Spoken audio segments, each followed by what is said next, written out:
Edison is America's most prolific inventor now. He's the first guy to overtake Thomas Edison as having the most patents on file with the U.S. Patent Office. And he's this guy that you probably never even heard of.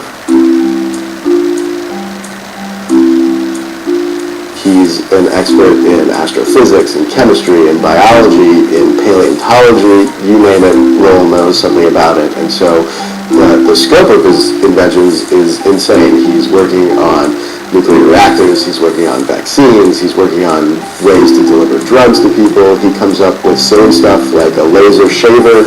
For about 30 or 40 years, he worked for the government designing weapons and space systems. In a lot of ways, he's probably most famous for the Star Wars project, inventing the space lasers that were meant to kind of protect us from the Russians during the Cold War. In about 2006, his life took this really abrupt turn. He went to work for this company called Intellectual Ventures, which is famous for patenting ideas. One of the things that they're famous for is these invention sessions. The people that Lowell tends to hang out with during these sessions are Bill Gates and Nathan Myhrvold, who used to be the chief technology officer of Microsoft and who now runs Intellectual Ventures.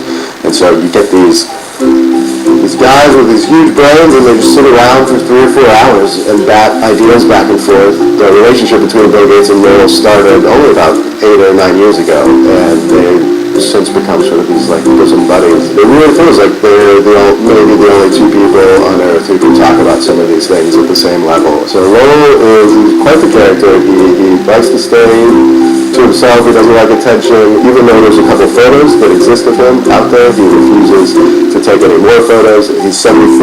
He's got this very dark red hair and this bushy beard. He looks almost like Santa Claus. He goes into these tangents when he's talking, but always seems to actually end up answering your question. He describes the inventive process more as just him recalling these facts that are floating around in his head, and he sort of has this ability to arrange them in different ways, and it's just this recall from all these different fields. The thing that's striking about him is I don't even think he's good or bad. He's just this guy who is compelled to solve problems and invent new ideas.